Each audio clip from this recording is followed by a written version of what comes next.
चाललेला. काल आले, आम्हाला देवीची राखण न्यायची आहे, त्याच्यामुळे त्या पावसातूनच देतात मेमध्ये एंडिंगला. तर पाऊस लवकर चालू झाला. आता काल आलो आम्ही. आज सकाळचं जेवण भेंड्याची भाजी आणि इकडे वहिनी भाजी टाकत आहेत.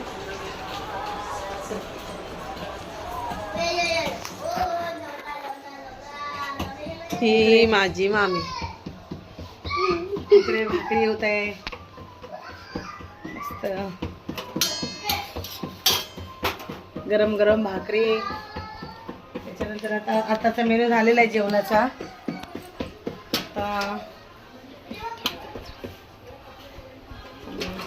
भात झालेला आहे. त्याच्यानंतर आमटी, शेंगा टाकून आमटी. आणि गावी जरा जेवणाला टेस्ट येते मस्त. ही आमटी शेंगा टाकून. ही